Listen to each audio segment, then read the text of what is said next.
later on. Anglo-American and other mining companies then embarked on getting new youngsters into the industry. I was one of the first blacks to be taken in as learner officials in the late 1980s. And I've progressed my mining career through Vaal Reefs, Impala, Lonmin, and recently as the Chief Operations Officer at Sianda Resources. So when it comes to matters of mining, Hake Populate, I know my story. Senior miners, they are focused mostly on the mergers and acquisition space. And we are therefore stifling the prospects of increasing the pipeline in the future.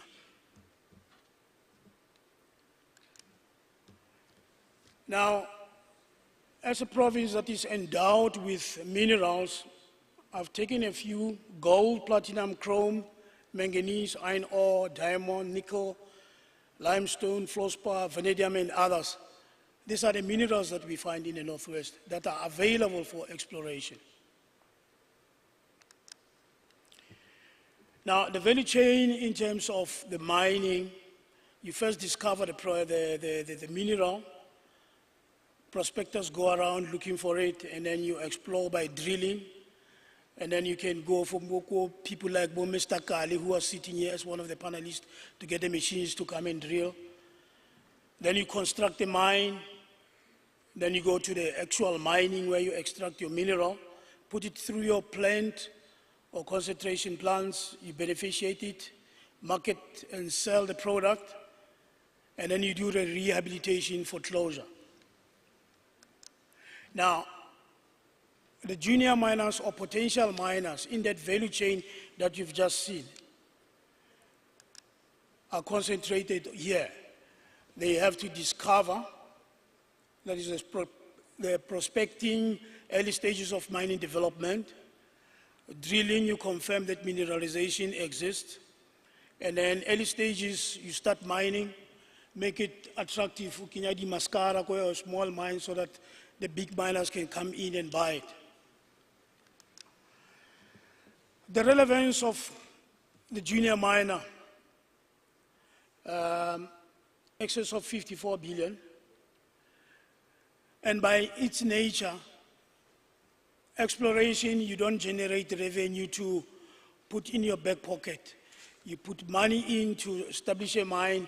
So whatever comes in almost goes out as expenditure to the tune of 50 billion. So more or less, it confirms the fact that we know that junior miners or exploration companies do not make money. They actually just spend money. And it creates other subsectors. Subsectors like equipment, hiring of yellow fleet and stuff like that. And in terms of employment, which is one of the stuff that's hampering growth in South Africa, employment, it contributes about 10% of employment. Now let's look at the challenges and then what should happen with those challenges to actually turn them into opportunities so that this sector can actually grow. I'm not going to go through the whole list. I'm just going to go directly to what happens, how do we process this list to ensure that it happens, that we grow the junior mining space. Onerous regulatory regime, I think the DMR presentation yesterday touched on it to say they're looking at reducing it. And I think from the presentation that we've seen yesterday, there's an excellence whereby an application, a guy got an admission acceptance letter in 14 days. I think that's something that we really have to applaud to the DMR for.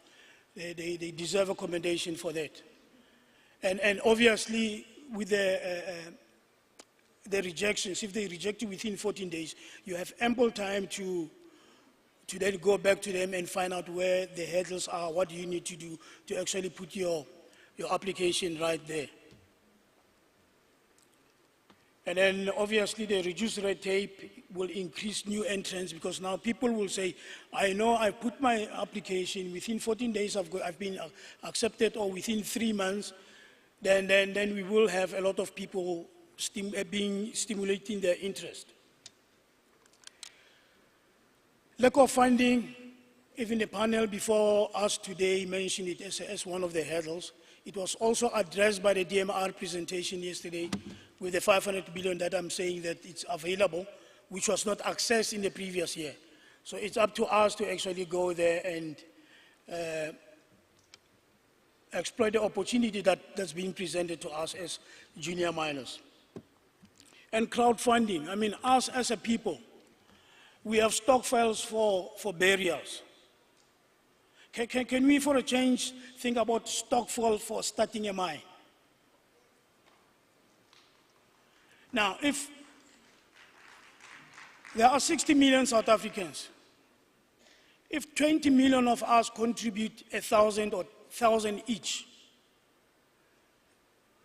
that's 20 billion. Can you imagine how many projects we can start ourselves by just spending money to invest in the future, as opposed to spending money for what we traditionally do, spend money or do the stockpiles for death. Let's invest money in the future.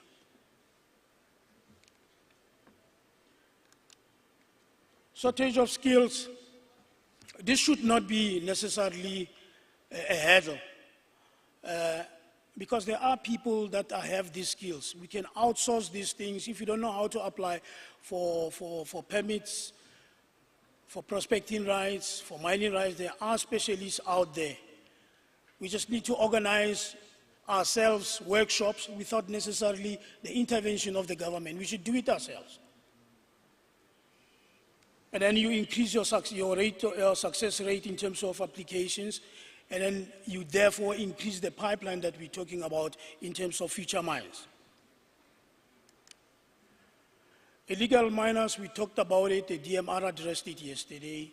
It was addressed again here. I think we just need the security cluster to bring their A game in terms of arresting and ensuring that the prosecution also do their part and we deal with it decisively. Criminals, yesterday it was addressed again today. It was one of the hurdles that needs to be taken care of. Host communities, addressed yesterday, addressed by the panels. Absence of security cluster, I just mentioned it earlier on. Love of the project. In my experience, once you have explored or drilled for a project, you sort of get attached to it. And that in itself has got some disadvantages. I'm talking, for instance, one particular project we did in 2012. We only managed to get the first blast in 2023 because of the love of the project. Now, the time and effort and money that was spent in trying to bring that project to life,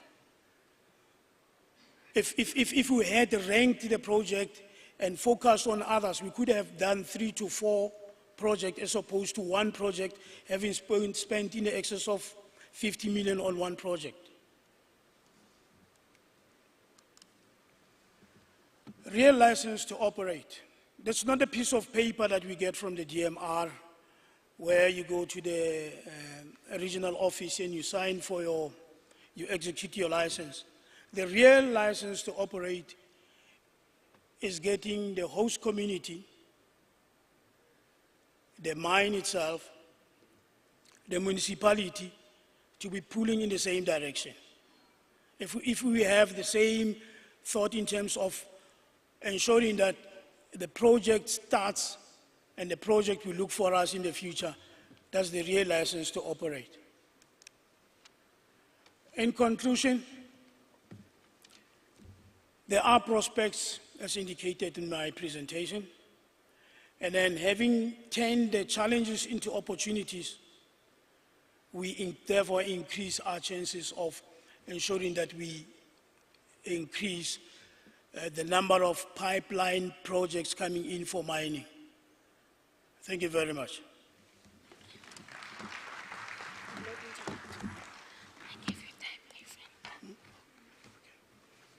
Thank you very much, Ntate Molefi, and I think and hope that we are indeed going to work together collectively. Government, mining houses, communities, traditional leaders, we are going to make sure that we work together. And I think we must no longer have discussions without timelines. We must now put timelines in all of the things that we do. Ke kopa go biletsa mo pele mongwe wa magosi mo gareng ga rona re na le magosi a rona mo Bokone Bophirima, mo gareng ga bona go tlo nna le o tlo bua mo boemong ba magosi, mme ke kopa ke biletse mo pele Kgosi Ramokoka go tlo go bua mo boemong ba magosi. In the Northwest, ha Kgosi ya emela o fiwa tlotla, can you all stand up and respect Kgosi Ramokoka on behalf of all magosi? Ke ngwanyana wa mokgatla, ke tlhompa magosi, ke tlhaloganya dikgosi, le mo fele letsogo go tla go bua mo boemong ba magosi a rona. Ke a leboga Kgosi.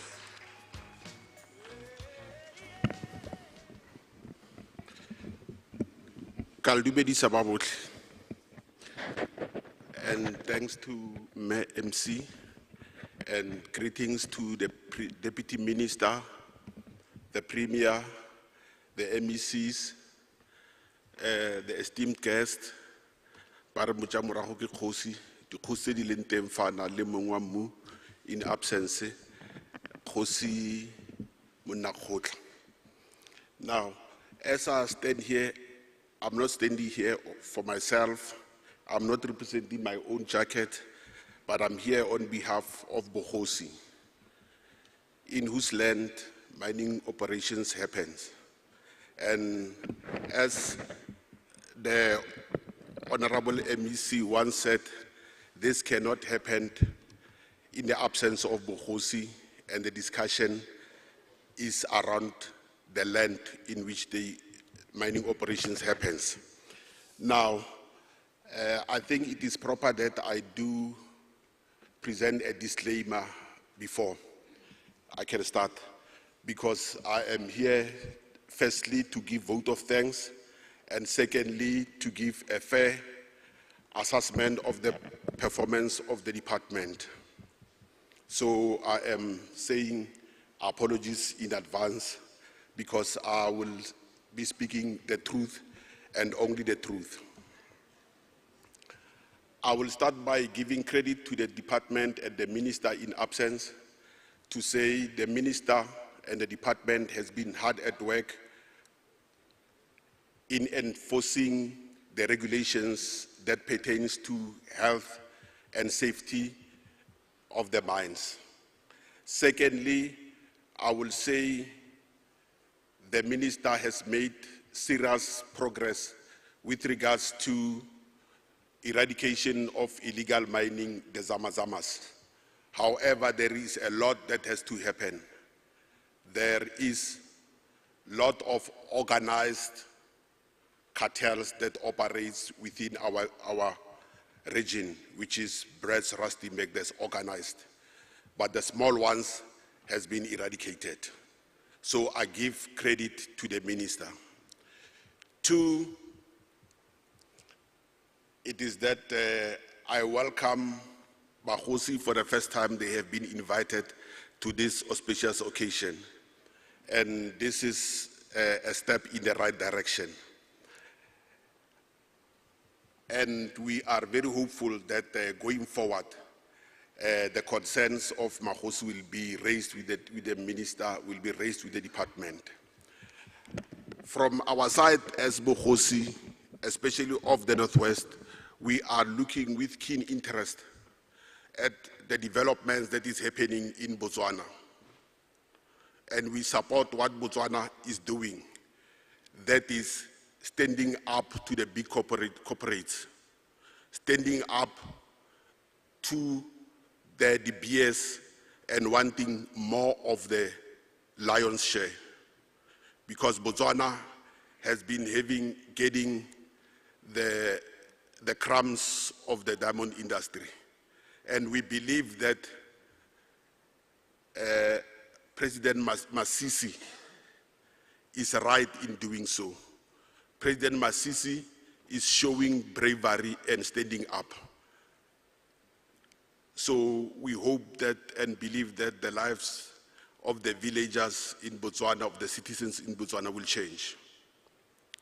The same is happening in Zimbabwe, Zambia, where they are giving communities artisanal permits. It is not difficult for them to get artisanal permits for mining in their own areas, and we hope South Africa will follow soon. As South Africa is seen as the leader in the continent of Africa, South Africa must be seen to be leading in transformation, especially it should be seen to be trying to reverse the damage that was done by the old governments. So we hope that this occasion, these programs must follow what Botswana is doing, that is processing their raw materials and selling them, exporting them as polished products. Thirdly, I want to say ourselves as traditional leaders, we welcome investment into our community. We know investment will translate into jobs and can also translate into economic prosperity. However, as Bohosi, we will not allow companies that has got permits to come in without proper plans, workmen's programs, to be saying, give us, permit us to get into your land and do the same as Zamazamas are doing, without proper workmen programs. Therefore, it should be known that we also want to eradicate poverty. And through mining, we can do that. At the same time, because there will be few permit holders, license holders that comes to us and say, Khosi, we want to partner with you. We want to give you piece of the pie. And those people are always welcomed. Example, it will be Masikwe Investments. I'm sitting with her, Ugarmea Akaimela, as a shining example of what junior mining companies are doing. Let's give her a clap. As she consults with us, she is consulting deeply. He is not doing it as per regulations to tick the boxes. We have a meaningful consultation with them. That is to say, most of these bigger mining companies, when they consult with us, they are only ticking boxes. They are only ticking boxes. As they always say, community has to give social license to the mining. The same social license is not being audited. The department does not come to us to ask if the mine is doing as promised. Therefore, the mine will also give the department numbers to say so much have been spent locally and so. But when it comes to the villages, to the community, there's nothing that can be seen. If there is real, serious economic development, we can always see it by our naked eyes. But that cannot translate into tangible transformation. Therefore, I am saying we must be involved in auditing these mining companies because we need to see real changes. Lastly, I heard some of the people saying, of the guests saying, yes, the story of yesterday is the same story that has been happening throughout the years. But they're waiting for change. They're waiting for numbers to change. They're waiting to see if the department is issuing licenses to the previously disadvantaged. They want to see if the complaints that comes from the communities, from us, Bogosi, are taken seriously by REMDEC. Because every time when you complain about consultation, lack of consultation, REMDEC rules in favor of the big mining corporations. Last but not least, it is that I always say mining as it happens in Canada by Steelwaters or Glencore or whatever international company in Australia. In Australia, it will bring hospitals, it will bring housing, it will bring all the nice stuff as promised by their SLP. But when it brings to us, when it comes to us, it brings shantytown. It brings disintegration of our cultural, linguistic, and social right. Because now, these minings, they are no longer accommodating their own people. We have to house, we have to allow the immigrant workers to come and school in our place, in our schools. And at the same time, our own kids do not have the space don't have their own desks. Our hospitals, our clinics becomes overloaded because the mines have taken their burden, have brought their burden over to us. So the question remains, as I get off the stage, the question remains, have the mining sector transformed? You judge for yourself. Thank you. Pula. Re a leboga Kgosi, re a leboga Kgosi Ramokoka mo boemong ba magosi otlhe a rona Kgosi. Re lebogetse puo mo boemong ba magosi a rona. Mme potso ke gore a di mine tse di leng mo mafatsheng a rona di a rungwelwa DM. Ke potso ya Kgosi gore a sengwe le sengwe or di mine tse di mainang mo mafatsheng a rona di a rungwelwa. The premier is next to you. Ka gore re ba Tswana, re ba Kgatla, re tshwanela ka gore re ipele ka Setswana sa rona DM. Re le rute le Setswana ka gore le mo lefatsheng la Batswana. O sa utlwang o tla kopa o fa thoko ga gaga mo translatele. As we move on, I will call on stage, and DM, you will also clarify some of the issues that have been raised on plenary, so that when you go home, the participants are also satisfied. I will call on stage the Deputy Minister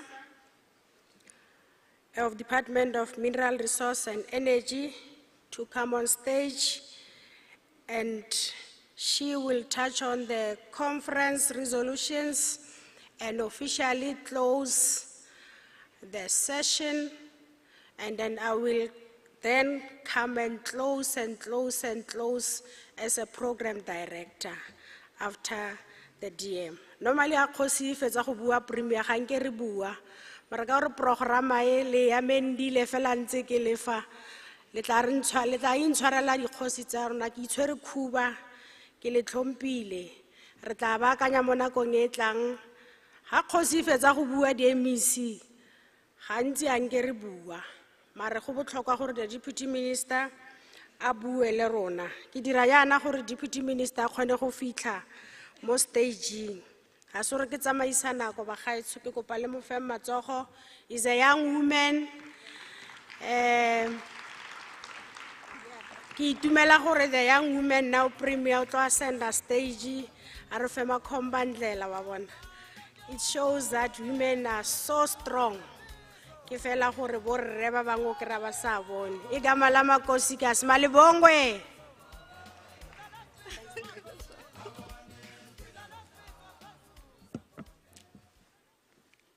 Thank you so much, Program Director of the session, Mayor Virginia Tlapi.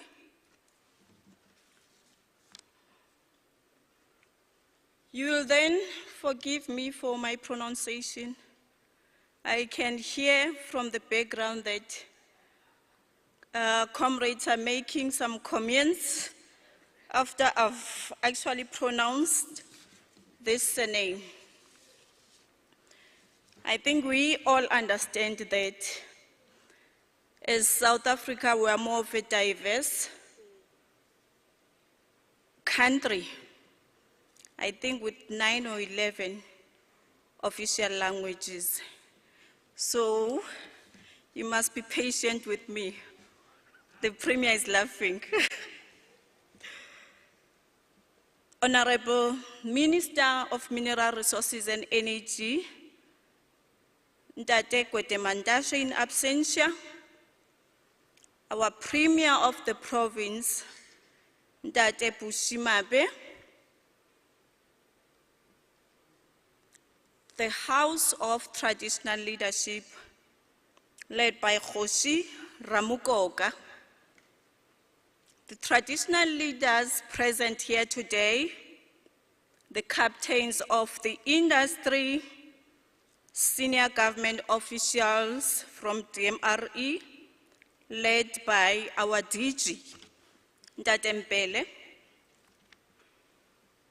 the senior officials from the Northwest Provincial Government present here today, the officials from all relevant departments present here today, conference delegates, good day. As we are coming close towards the end of this conference, it has been very insightful and informative. We managed to learn from each other during this process.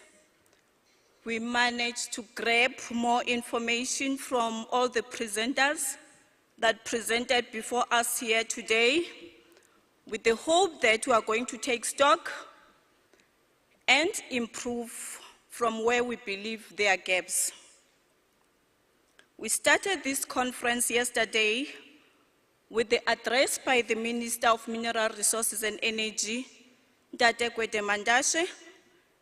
He was followed by the Premier of the province, Ntate Bushimabe, as well as various presentations, including the panel discussions by various stakeholders.